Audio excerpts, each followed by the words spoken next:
दोस्तों, इस वीडियो के अंदर मैं आपके साथ जो सर्जरी के अंदर लार्ज और स्मॉल इंटेस्टाइन है उसके इम्पोर्टेंट टॉपिक है वो आपके मैं इम्पोर्टेंट एमसीक्यू की हेल्प से करने वाला हूँ। ठीक है, तो पहला जो क्वेश्चन है, which of the following statement about Crohn disease incorrect.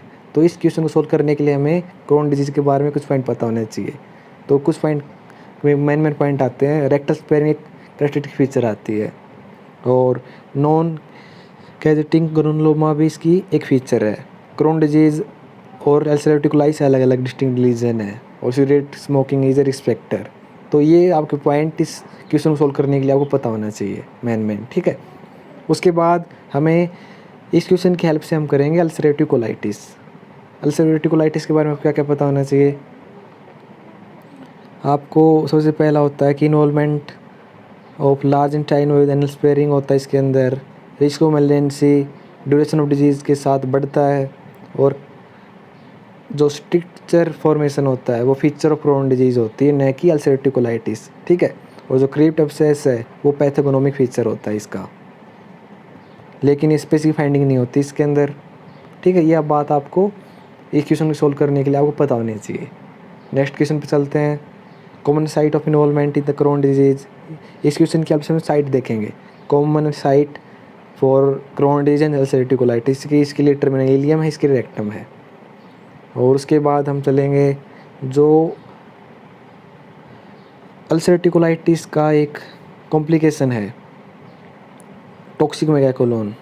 उसमें हम क्या करते हैं, रेडियोलॉजिकल इन्वेस्टिगेशन करते हैं और कोलोनोस्कोपी की इंडिकेशन 4 होती हैं, वो हमें पता होना चाहिए।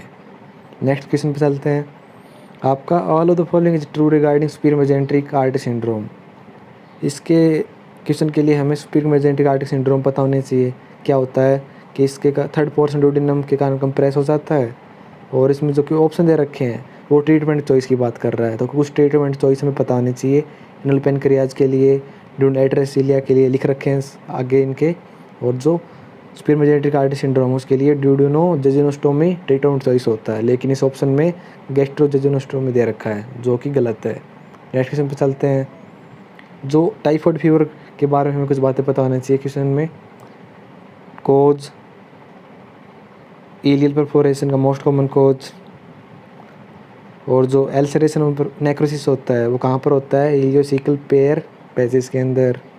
Perforation third week, usually third week में होता है, वही आपका ऑप्शन दे रखा है, क्वेश्चन पूछ रखा है। नेक्स्ट क्वेश्चन आता है most common malignancy of small bowel. इसके लिए हमें एक टेबल पता होना चाहिए।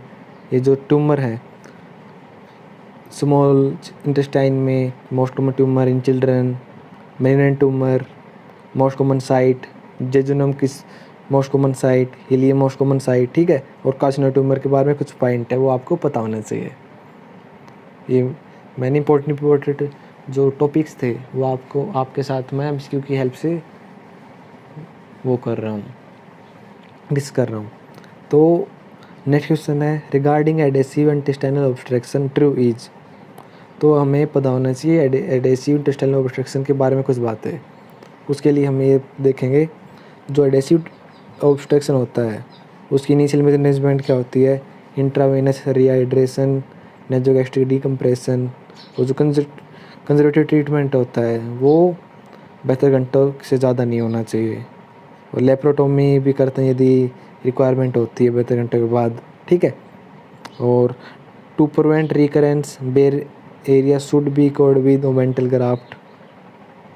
Vein obstruction is caused by area of multiple adhesion. The adhesion should be freed by sharp dissection. ठीक है, नेक्स्ट क्वेश्चन चलते हैं इंटरसेप्शन पे। तो ये क्या होता है कि neonate present with colic pen and vomiting with sausage shaped lump in the abdomen. Diagnosis, ये एक क्लासिकल आपका प्रेजेंटेशन होता है इंटरसेप्शन का। ठीक है, इसमें क्या होता है, neonate has presented with colic की pain, vomiting with sausage shaped lump in the abdomen. Next question पे चलते हैं। Post operative ileus is most pronounced in. इसके लिए आपको पता होना चाहिए after any intra abdominal surgery sequence in which patient regain peristalsis in small intestine सबसे पहले, फिर स्टोमक, फिर लार्ज इंटेस्टाइन, तो लास्ट में आपका कोलोन होता है, इसलिए पोस्ट ऑपरेटिव इलियस का most pronounced in colon. Which of the following is statement is incorrect regarding Meckel diverticulum. इस क्वेश्चन के लिए मिकल डायवर्टिकुलम के बारे में कुछ बातें पता होनी चाहिए।